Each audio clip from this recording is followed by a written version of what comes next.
Hello, everyone. We're live. I'm here with Cynthia and Ben from Next 10 Adventures. Do you guys want to tell us a little bit about yourselves and the company that you guys are running? Sure. So, hi everyone. I'm Ben. I started the company Next 10 Ventures in March of this year. Prior to that, I spent the last 5.5 years with YouTube. The whole time, actually focused on the creator ecosystem. Originally based in Singapore, marketing YouTube across the Asia Pacific region with the scope to grow the creator ecosystem. Then I started focusing in the content partnerships team on the launch of YouTube Kids. Was leading early efforts in EDU on YouTube and also news. And then I relocated to the US in late 2015, so almost about 3 years now. And the last role I actually had was leading the global top creator partnerships team. So that was a fun time, kind of working with a global team and a lot of the entrepreneurs and artists actually on the platform that were making a full-time living. So I've worked again with early stage people that are just getting kind of started on the platform, and then also worked with some of the larger, well-established creators on there. I think also just to kind of talk, so for Next 10 Ventures, when I started the company, it was driven by a few things. One was just a recognition that as a full-time creator and one that actually wants to kind of expand what they're doing, expand the business or the brand that they've kind of developed.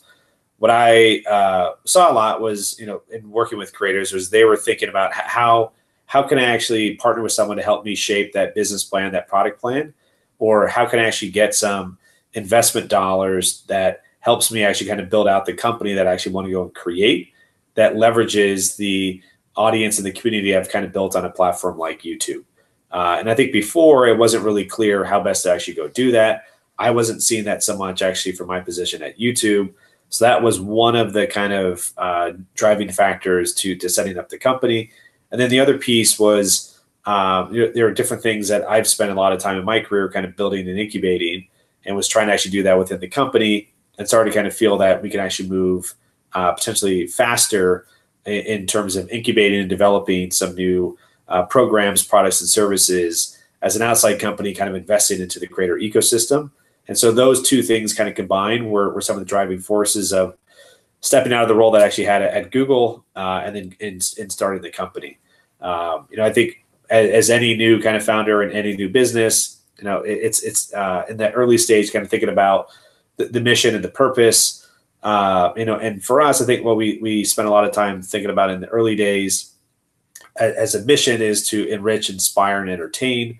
And as a purpose, taking a view of focusing on the long-term growth and sustainability of this creator ecosystem. Just taking a very bullish view on the space and seeing I have 3 young kids who are 9, 7, and 4, avid consumers of YouTube creator content.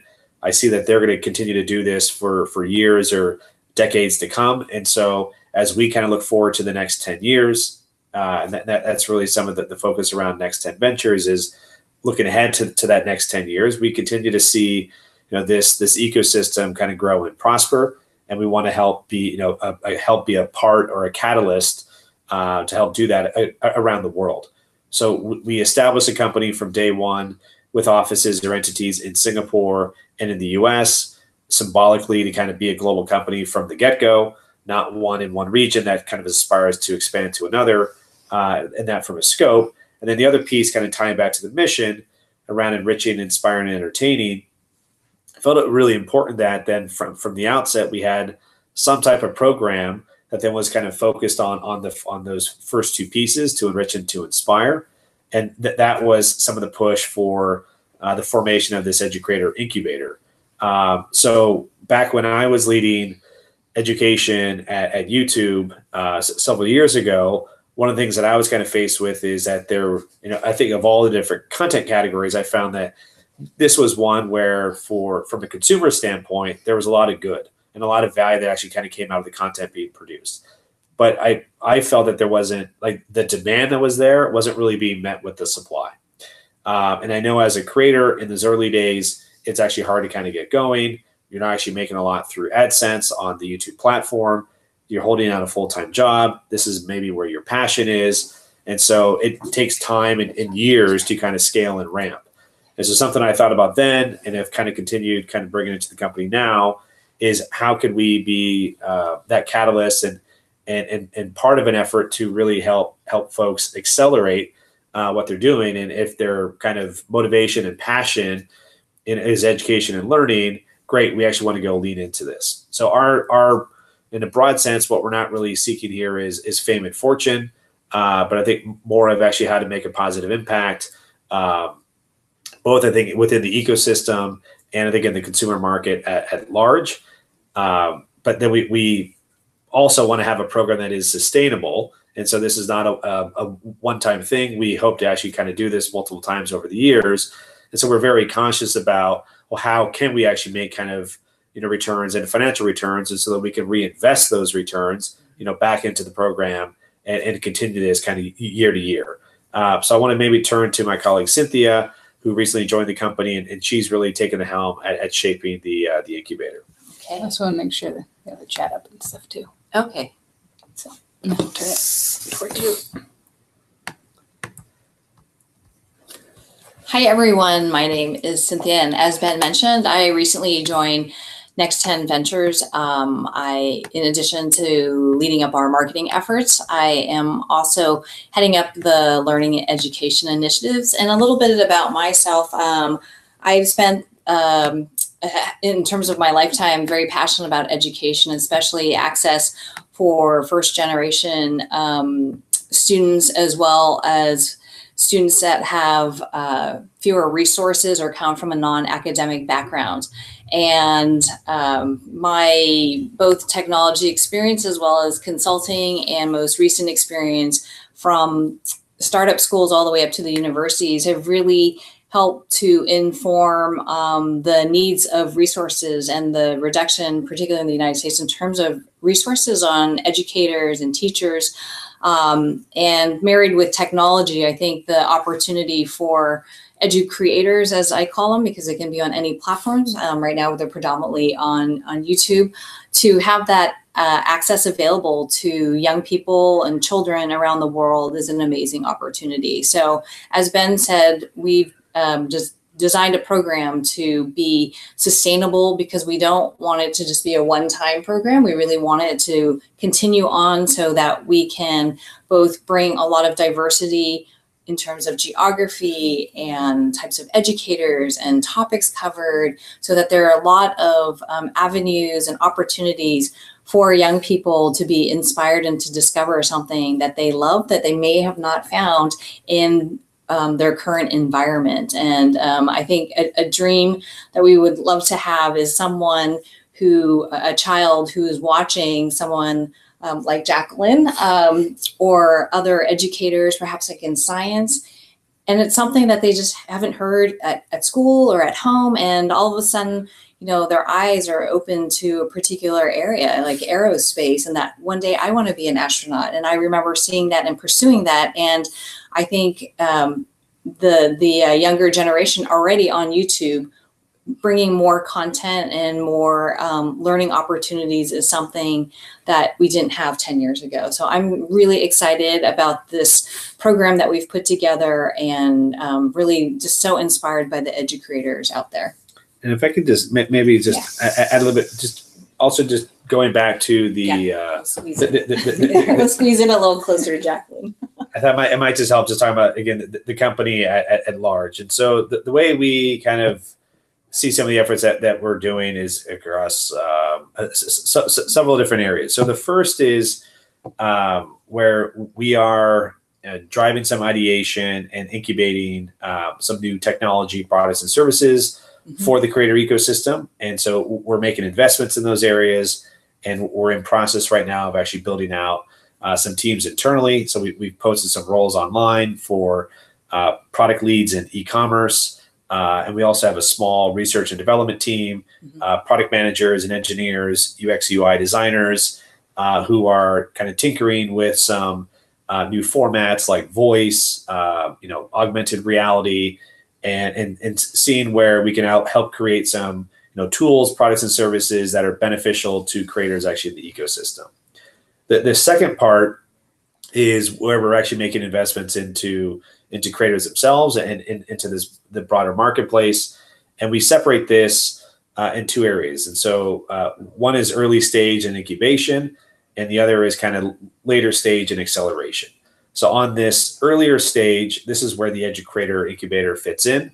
And just kind of going back to what we were talking about before, there's a lot of areas where we could have started to kind of invest.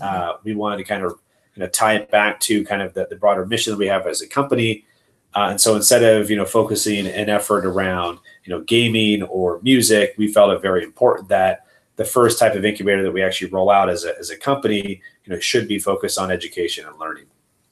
And then on the acceleration side, we're having conversations with many large and established creators that have been producing content, building communities for 5-10 years, or in some cases actually even longer, and are really looking to accelerate what they've built into the next phase. And so this goes beyond kind of just producing content and monetizing content, but really kind of trying to build out a company and a business. And so in that case, what we're doing is sitting down with them and helping them craft and shape a business plan where one may not exist, or if one does, helping kind of refine that. And it's clarifying, I think, to both parties where the investment opportunity and the value creation lies. And then the third piece is where we're also looking to invest into early stage startups in the creator ecosystem that are predominantly technology companies. But what we've been looking at is what's the next generation of the enterprise layer, on platforms like YouTube, but also how is this working, cross-platform on places like Instagram or Twitch. And so over the last several months, we've met a few hundred companies and gotten a very good sense of early stage, startups in this space, not only here in the United States, but also across Asia Pacific, Latin America, and the European market. And we're not announcing anything today, but we are looking at closing our first round of investments before the end of the year, and backing some early stage companies that we think are going to be quite beneficial to creators around the world. And so in areas like rights management, content monetization, or also commercialization in some pretty key international markets. So that's just again, just to give a broader scope of the company, Next 10 Ventures. But again, just bringing it back to the topic for today, the EduCreator Incubator is our first and our main focus on early stage. It's our belief that there is long-term value actually in the education category, and we're excited to kind of see some creators kind of emerge from this that become top creators over time, over the next several years. And our aim is to continue to kind of foster a relationship and a strong partnership with those folks and grow together. Yeah, and I think because that's we know that educators are passionate about teaching, and as opposed to maybe some of the other creators that come in to build personal brands or to sell product. I think this is something as parents, that's something that we see that's really important, and also in the offline world, not always the top at the resource pile or list. And I think with our first investment into this program, we are putting everything up front. And we think of ourselves as trying to be very creator centric, but as Ben said, we need to build a program that's sustainable. So I know that there were questions about revenue share and also about the opportunity for creators and how the participation would be in the future.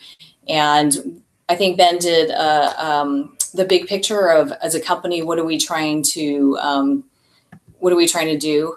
And we're just looking at the questions right here. So we wanted to, I think the backdrop is that we want sustainability. So anything that we're sharing in through this program will go right back into the program so that we can create more opportunities and more resources going forward, because we don't want this to be a one-year program. We want it to be, to be here in 10 years with a very large group of folks that have gone through a big alumni base, with some creators that have become top creators, with other ways to monetize and be a full-time creator with commercial aspects, with brand, with maybe their own product line, whichever the aspirations are for EduCreators.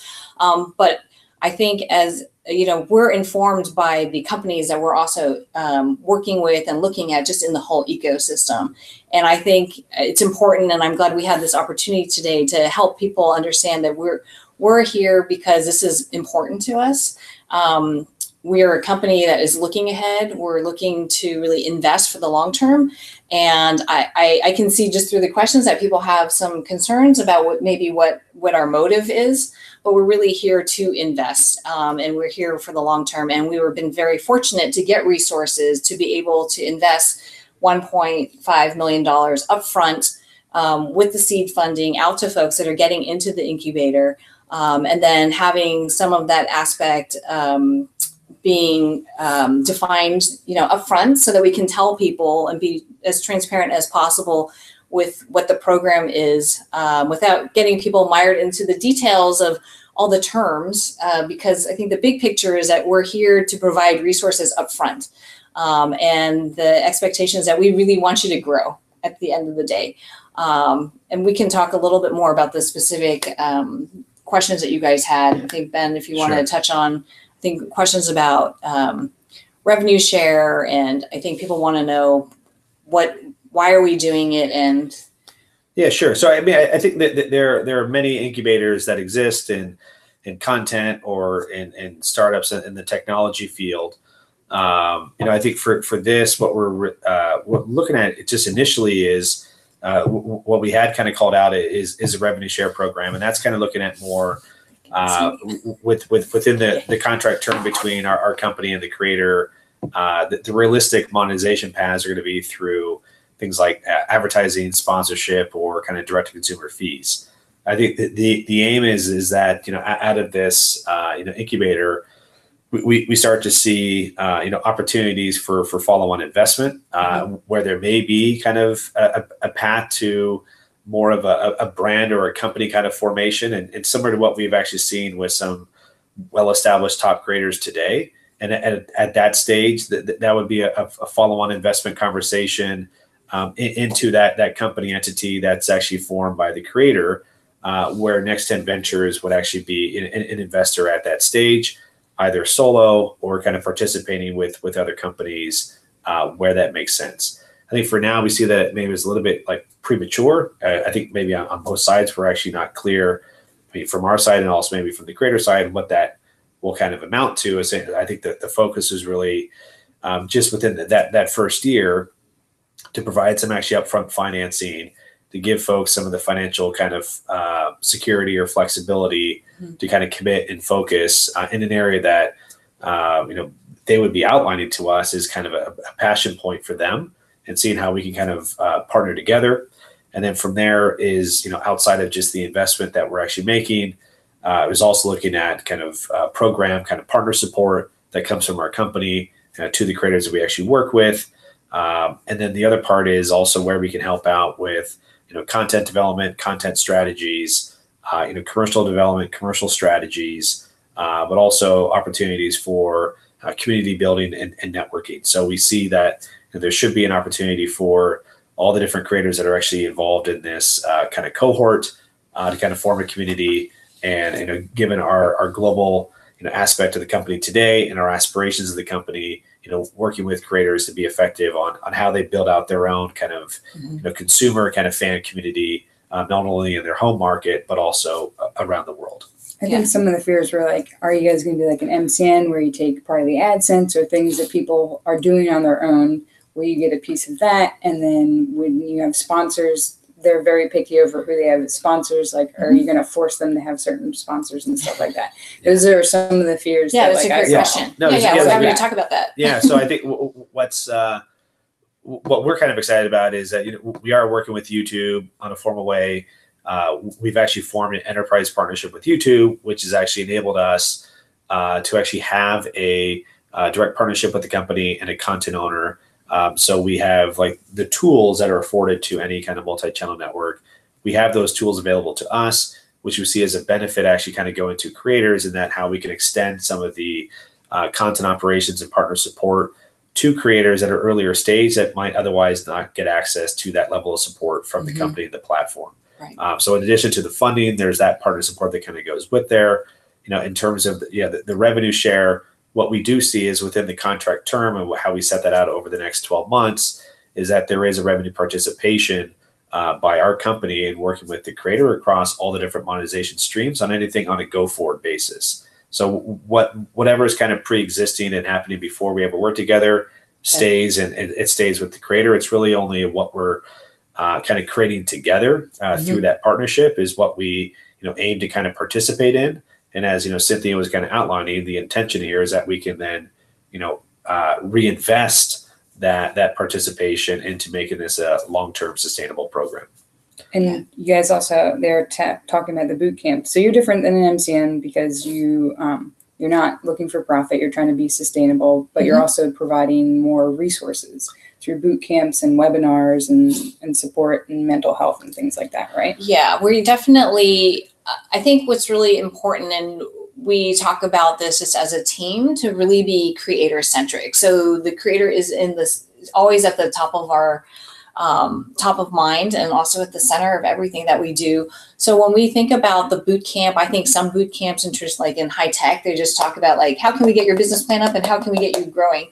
But we're looking at it from the whole creator. And we know that we were recently sponsors of the first inaugural Creator Summit on mental health and also the Purpose Awards, and just driving home the importance of what's important to the creator. And we know, just based, and you guys know more than we do, about self-care and how that's really integral to longevity.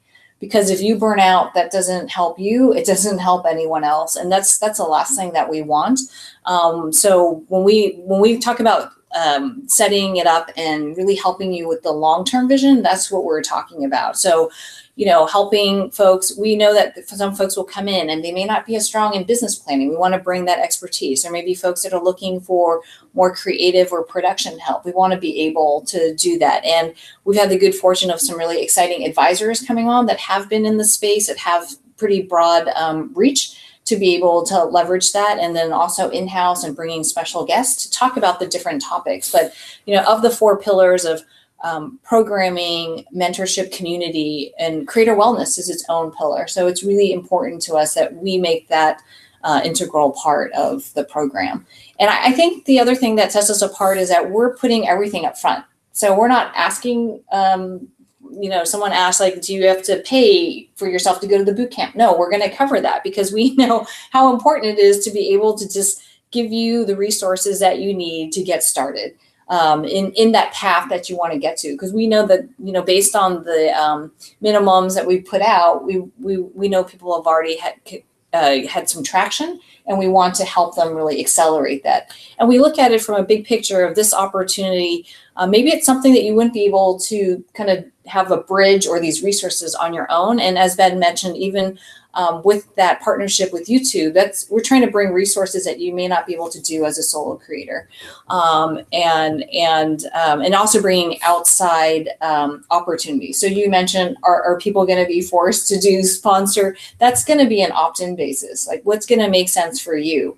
Because you're only going to be as passionate about something as you're interested in. So I don't think we use the word force in anything that we're doing. This is clearly an option for folks to opt into, and we're excited. We hope people will apply, and we'll try to get as many people in this first round. And if they don't, they definitely should come back next year. But we really want to create this ecosystem, be a resource for the community, and really be here for the long run.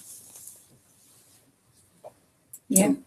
I know you guys have to go at 2, so it's if there are any other questions that are there any others that, I can look in the chat real quick if you guys see that. Let's see if there's he had a bunch of questions on here. Let me see if there's any talked about the boot camp, the amount of seed funding percentage.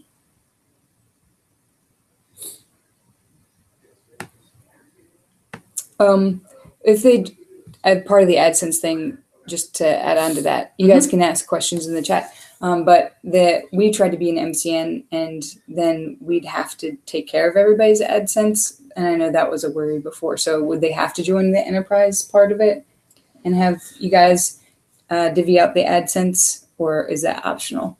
Well, so I think we were seeing that as a program benefit, and so it's not just about the AdSense itself. It's also with the partner support and the channel support that's going to be offered to a lot of these creators that we think are otherwise actually not going to get that from the platform. And so that's also some of the investment that we're actually putting on. So on top of the kind of investment we're actually making into the creator, there goes investment into education programs, things like the boot camp. Mm-hmm. There's investments into the resource. There's investments into partner management resource, commercialization resource. And so what we are trying to do is one, help on audience growth, but also on monetization and the broader theme again of sustainability. Mm-hmm. With the name here, that it's like if it's working well for the creator, it's ideally then working well for us. Yeah. So it needs to kind of start, I think, with the creator first. And other part of just going back to high level stuff is, we're trying to look at this on a multi-year kind of basis. Mm-hmm. And so the thought here is that we need to start somewhere. And so the view was if we believe there's actually upside in this area in the ecosystem, which we do, and that there's a long-term kind of value creation potential, it's good to kind of also start in the early phase and build what we hope are kind of long-term kind of positive relationships with creators. And our kind of return profile on investment basis is set out to be taking place over many years. And so in the outset is really go focus on building that foundation. And then from there, we'll look at actually how we grow together. Yeah. And I see there's a question about sustainability. I'm assuming about the program itself. I think we as a company are also looking for other companies that have a social mission around education and trying to get them involved as well, at least from a funding aspect. So I think that's something in terms of sustainability. So they said the big question is the percent of revenue sharing and the length at which that happens. I think that was kind of what all three of these are kind of alluding at. Yeah. So what we're setting out, it's a 12-month kind of incubator program. Mm-hmm. So what we're participating in is actually during that contract term. The weightage of that is, it's the majority actually going to the creator. Mm-hmm. And what we've been looking at is, 80-20 kind of split, 80% going to the creator, 20% kind of going back to our company. And that's back into the reinvestment. That goes into the pool for us to try to make this a sustainable program. So, so we feel so we have the upfront investment, and then you have like how we kind of share on that kind of going forward, still weighted towards the creator. The aim here is that hopefully this becomes a nice kind of financial incentive to get people kind of focused on building or developing great content and building strong communities. And then we can actually work together on how we further accelerate that even more after the 12 months. Yeah. Do you think that answered most of the questions? I think so. I think that was a lot of the big ones. Jabril also said, what have you guys been hearing that the creators want most from you? I think a lot we've been kind of getting is just in terms of formulating kind of some of the plans and actually how to build things out over a long-term basis. Mm-hmm. In my experience, kind of working at YouTube and working with creators that are, tens of thousands of subscribers. I think you have folks that are in an early stage hobbyist and are trying to think about how do I make this into a livelihood, into a career? And I think it's, in my experience, what I kind of see is a lot is I don't know what I don't know. So in some cases, I don't know what to ask because I frankly just don't know. And I think I kind of had the benefit of working with, many creators and kind of just seeing, people at different kind of phases. And so I think on one side now, it's like, I think having some of the benefit of working with well-established creators that have been doing this for 5-10 years and seeing how they've achieved what they've been able to achieve and distilling some of that and then bringing that back down to someone that's actually at that early stage. That's what we're really kind of excited about. I think through this incubator is bringing a lot of that learning and know-how And so things that folks are not thinking about right now, it's like, we're going to get you thinking about that. And one of those is kind of around creator well-being. I think it was a topic that I felt within the YouTube community was only really getting surfaced in the last like 2 years, though it's been an issue for a lot longer. And I think by kind of bringing that to the forefront, I think for us as a company is just being very mindful of that from the outset, and just also seeing that, you have to have kind of a pretty strong well-being for any of this to kind of have long-term guided growth and sustainability. And so I think Cynthia kind of talked before is like that there should be no notion of like forcing. Yeah. But it's more partnering. Yeah. And if it's not working well for the other party, it's obviously not going to work well for us. Yeah. So then I think we definitely would have to revisit what that is. But I think with wellness and well-being, I think that's like a core element that if that's not strong at that foundation, it's kind of it's wishful thinking to think that anything meaningful is going to come out of it. Yeah. So it's not just providing finances, but also resources and support and connections and community and things you probably couldn't get just on your own. That's where you're going for. And trying to accelerate that. Yeah. And so that's what we find really exciting. And the thing is that Ben hit it on the head. We really think about partners. I'm trying to read some of the questions. Okay. I actually. Okay. We're a little bit over. We're a little bit over, but if you guys have more questions, you can keep submitting them, and I will pass them along. Yeah, and then we could definitely respond.